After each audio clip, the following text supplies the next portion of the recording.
खुलुमबाय दिनै 79थि भारत उदांस्रि सानाव बयखौबो बरायनानै लाग्रोबाय। दासिमनि खौरांफोरा जाबाय गिबि खौराङा दङ पन्चायतखौ सोलायनानै 6 शिड्युल काउन्सिलाव BCDC-खौ लाबोदोंमोन। बेयो मोनसे सेन्ट्रेल एक्ट। बे बाथ्राखौ बुंदों BTR-नि CM प्रमद बर' बिथाङा। BCDC-आ खालि बड'लेण्डआवल' गैया, गासै मोन 106 शिड्युल काउन्सिलफोरावनो दं। 125थि एमेन्डमेन्टआवनो BCDC-आव बिसायख'थि खालामनायखौ थिसनदों, नाथाय बेखौ मिज'रामआ लुबैया, मेघालयआ लुबैयो, बेबादिनो गुबुनफोराबो बिसायख'थि खालामनायखौ लुबैया। गिबि मन्थ्रि डक्टर हिमन्त बिश्व शर्माया BCDC-खौ बोखारनो बुंनायनि सायाव BTR-नि खुंगिरि प्रमद बर' बिथाङा बिबुंथि होदों। बिथाङा बुंबावदों 1952 इं मायथाइनिफ्राय रायजो जाबोनाय थागिबि सुबुंफोरनो हा पाट्टा राननाय हाबाफारिया लासै लासै सोलिबाय थागोन। बाक्सा जिल्लानि बागानपारा जपादं माइनाव फोथारावबो गं 300निबो गोबां नखरनो हानि पाट्टा होबाय होननानै CM प्रमद बर' बिथाङा बुंदों।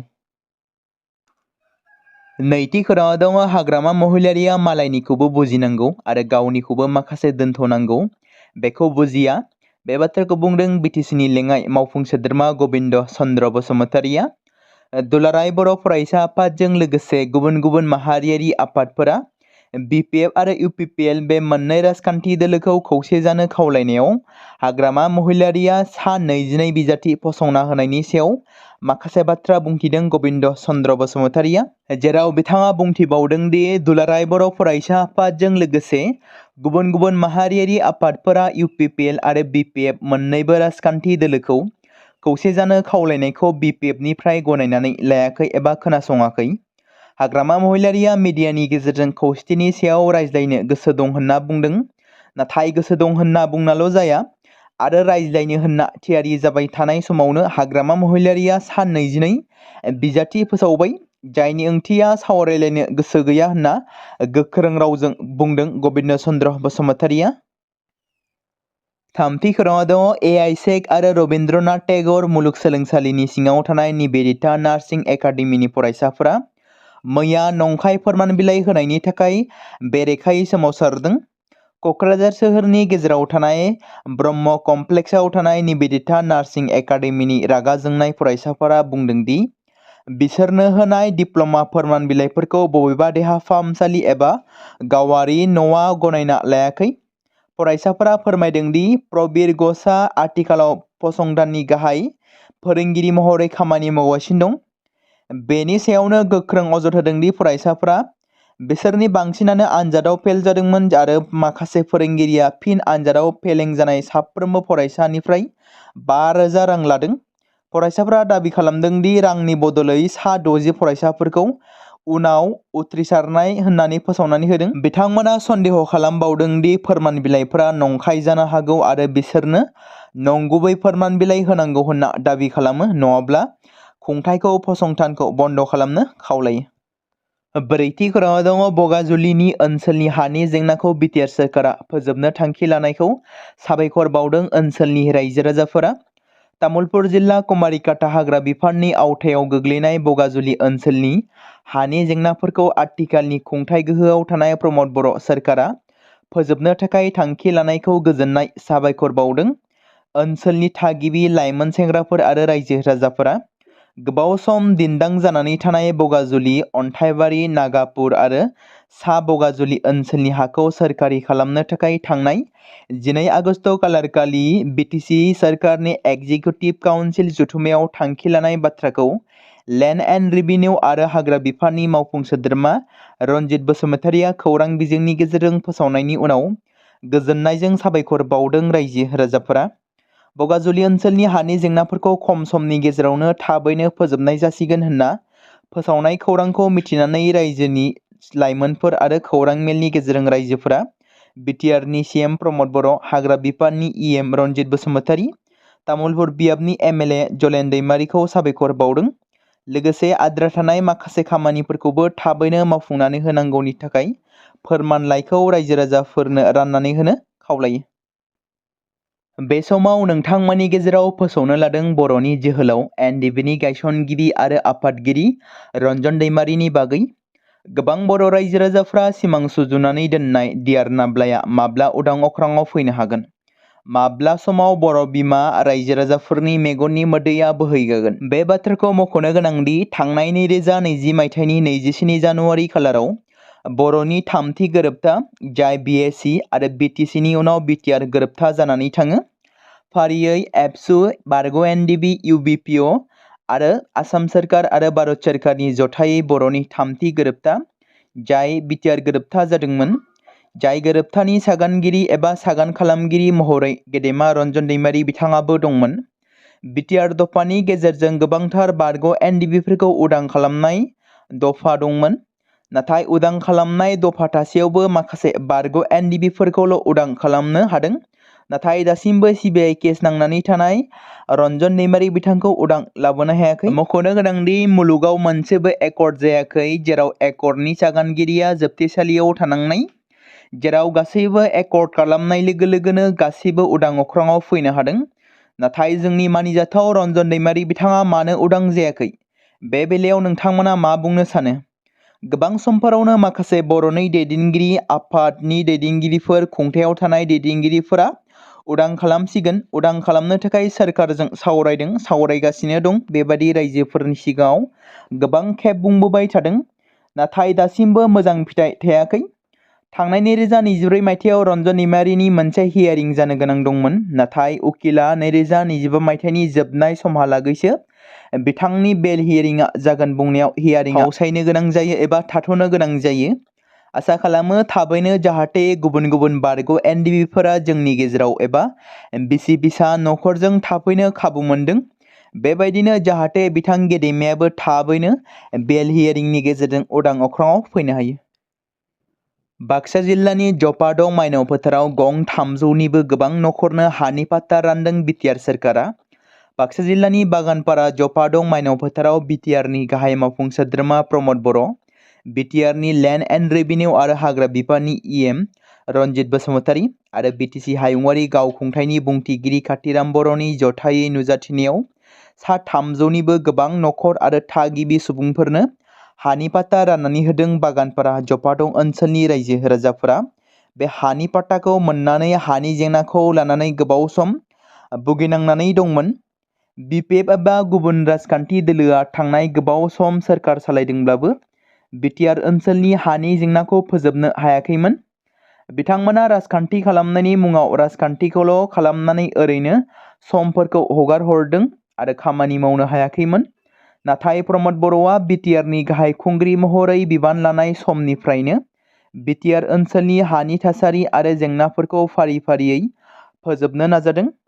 थांनाय 4 बोसोरनि गेजेरावनो 3 लाखनिबो बांसिन नखरफोरनो हानि पाट्टा आरो 70,000 हानि बायनाय फाननाय खामानिखौ मावफुंजाबाय होनना BTCनि बुंथिगिरि काथिराम बर' बिथाङा फोरमायथिदों। बागानपारा जपादं ओनसोलनि गोबां रायजो राजाफोरानो मैया हानि पाट्टाखौ मोननो हानानै रंजादों आरो BTR सोरखारखौ साबायखर बावदों। थांनाय साननैसो सिगाङाव रायजोआव थाद'नाय गैयाजासे अखा हाबाय थानायनि जाहोनाव अरुणाचल रायजोनिफ्राय बोहैबोनाय बुटियानारि दैमानि दै दाहारजों PWD लामानि गेजेराव थानाय कालभारा बायनानै गोदोदों। गेलाविल आरो माजबाद नांजाबनाय लामाया दैबानाजों बायलांनायनि जाहोनाव ओनसोलनि रायजो राजाफ्रा गोबां जेंनानि गेजेरजों मोगा-मोगि जानो गोनां जादों। दैबानानि जाहोनाव दालां बायनानै हान्थिनाय लामायाव जेंनानि मोगा-मोगि जानांनाय रायजोफोरा बायनाय लामाखौ थाबैनो बानायफिनना होनांगौनि थाखाय सोरखारखौ खावलायदों आरो दाबि दैखांदों। मोनसे गिख्रंथाव जाथाय। मख'नो गोनांदि गोबां समफोरावनो गुबुन गुबुन हादोराव जाहाज गोदोनाय, नाव गोदोनाय, अर नांनाय बायदि जाथायजों गोबां सुबुंफोरा मोगा-मोगि जानांनाय, जिउ खहा जानाय जाथायफोरा जाबोबाय थादों। बेबायदिनो फिन आरोबाव इटालि हादोरनि कस्ट गार्ड आरो UN एजेन्सिफोरा फोरमायथिनाय बायदिब्ला इटालिनि लाम्पेडुसानि बोरिमायाव फ्राय सा 100 दावबायारिफोर लानानै फैबाय थानाय नावआ हरखाबै गोदोनायनि जाहोनाव खमैबो सा 26 दावबायारिफ्रा जिउ खहा जादों आरो माखासे सुबुंफोरा दासिमबो गोमानानै दं। बेराफारसेथिं सा 60 सुबुंफोरखौ रैखाथि खालामनो हादों होनना रैखाथि बिफाना फोरमायथिदों। जों बयबो मिथिगौ 22 एप्रिल खालाराव पाकिस्तानी उदखारि गाग्लोबनाय। थामहिनबा 22 एप्रिल 2025आव पाकिस्तानी उदखारि हानजा लास्कार इ ताइबानि मदद होजानाय उदखारिफ्रा जम्मु काश्मीरनि पहलगामाव थानाय मिनि सुइजारलेण्ड बेसेरान हायेनाव सा 26 दावबायारिफोरखौ खास्रि बिस्रि गावथारदोंमोन। बेनि उनाव भारतआ उदखारिफोरनि बेरेखायै अपारेशन सिन्दुर मुंजों मोन 9 पाकिस्तानी उदखारि बादाखौ सिलिंखार खालामनायनि गेजेरजों गोबां उदखारिफोरखौबो जिउ फोजोबनो हादोंमोन। बेखौ लानानै फिन पाकिस्ताना भारतनि फारसे गाग्लोबो। बेनि उनाव थाद'नाय गैयाजासे माखासे सानसिम गिख्रंथाव दावहाया भारत आरो पाकिस्ताननि गेजेराव जादोंमोन। बेखौ लानानै गोबां हादोरावनो सावरायदोंमोन आरो गोबां समाजारि बिजोङाव फोसावजादोंमोन। पहलगाम गाग्लोबनायखौ जों माब्लाबाबो बावनो मोननाय नङा होननाबो फोरमायदों गोजौ थाखोआव थानाय भारतारि सुबुंफोरा। बे बेलायाव दिनैनि जानो गोनां भारत उदांस्रि सान फालिथायाव दिल्लीनि लाल किल्लायाव हादोरनि गाहाय मन्त्रि नरेन्द्र मोदीआ अपारेशन सिन्दुरनि बागै बिबुंथि लाखिगोन। उदांस्रि साननि फालिथायाव मैया क'क्राझाराव मोनथाम गाबनि रेली खुंफुंनाय जादों। क'क्राझारनि बड'फा चिल्ड्रेन पार्कनिफ्राय जागायजेननाय रेलीखौ रायजोनि केबिनेट मन्त्रि उरखाव ब्रह्मआ फिरफिलाजों बिरहोनानै बेखेवनानै होयो। रेली खालामनाय समाव 1000निबो बांसिन सुबुंफोरा बाहागो लादोंमोन। क'क्राझार हायार सेकेन्डारि आरो माल्टि पार्पस स्पर्ट्स फिल्डआव जोबनायनि सिगां गाहाय नोगोरमायाव दावबायो। हानजा सुरनायाव बाहागो लागिरिफोरा हादोर अनफावरि स्ल'गान होदोंमोन, जाय गावसोरनि गारांजों अख्रां आरो गाहाय नोगोरनि आबहावाखौ आबुं खालामदोंमोन। बे समावनो खौरां बिजोङाव मन्त्रि उरखाव ब्रह्मआ बयखौबो मोनसे गोख्रों आरो जौगाखांनाय भारत दानायाव बाहागो लानो खावलायदों। बिथाङा बुंदोंमोन दि भारत उदांस्रि सानखौ शुक्रबाराव गामि आरो हारिफोरा फालिगोन आरो मोनसे उदां भारतखौ लुनाय जागासिनो दं होनना बिथाङा फोरमायो। मैयानि मोनथाम गाबनि रेलीआव एमएलए लरेन्स इस्लारि आरो क'क्राझार मिउनिसिपाल बर्डनि आफादगिरि प्रतिभा ब्रह्मजों लोगोसे गुबुन गुबुन गेदेमा सुबुंफोराबो बाहागो लादोंमोन। बड'लेण्डनि जारिमिनाव गिबि खेबनि थाखाय भारतनि 79थि उदांस्रि साननि गोथार बुब्लियाव बिटिआर सोरखारा जोंनि हारि माहारिफोरखौ खौसे खालामनाय आरो जोंनि इयुनखौ महर होनायनि थाखाय मख'जाथाव बिहोमाफोरखौ गनायथि होनानै बिटिआरनि सा 6387 नोगोरारिफोरनो मान बावगोन। प्रमद बर'आ बिथांमोननि सरासनस्रा नङै साहस, निस्वार्थ बाउसोमनाय आरो हारिमुआरि रैखाथिनि थाखाय बाउसोमनाया मोनसे गोजोन आरो खौसेथि बड'लेण्डखौ जौगाहोनायाव गोनांथार बिफाव लादों। बे गनायनाया बिथांमोननि बाउसोमनाय आरो बिथांमोननि थाखाय मोनसे गोथार मान बावनाय महरै खामानि मावगोन होननानै बुंथिदों प्रमद बर' बिथाङा। बे समाव मोनसे गोनां फोसावथाय बर' सावथुन नायनानै मोजां मोनग्रा गासै बर' रायजो राजाफोरनि गेजेराव लानानै फैदों मोनसे बर'नि OTT प्लेटफर्म गोनां, जाय प्लेटफर्मनि गेजेरजों नोंथांमोना बर'नि गोदान गोजाम सावथुनफोरखौ नुनो मोनगोन। थांनाय माखासे बोसोर सिगां बर'नि गेजेराव लानानै फैनाय निउबो एप बायदिनो फिन आरोबाव लानानै फैदों बर' रायजो राजाफोरनि थाखाय। बे बाथ्राखौ मख'नाया गोनांदि 2025 मायथाइनि जानुवारि दानाव ओंखारनाय आंगो स्ट्रिम मुंनि मोनसे OTT प्लेटफर्म गोनां निउबो एपनि गेजेरजों नोंथांमोना गोबांथार बर'नि सावथुनफोर जेरै ट्रेजेडि, रमान्टिक, एक्शन आरो कमेडिजों बुंफबनाय सावथुनफोरखौ नुनो मोनगोन। जेरै सनानि नखर, थांखि गैयै समाज, अनसुला आफा, हिर', बिमा बायदि बाजै, अर, थैसाम, वान्टेड, संदान आरो रं नाम्बार बायदि सावथुनफोरा मख'जाथाव। बेफोर सावथुनफोरखौ नायनो थाखाय नोंथांमोना गिबियावनो आंगो स्ट्रिम एपखौ गावनि मबाइलाव थानाय प्ले स्ट'रनिफ्राय डाउनल'ड खालामनानै लोगोसे इनस्टल खालामनानै गावनि मबाइल नाम्बारजों लगइन खालामनानै लाग्रोनांगोन।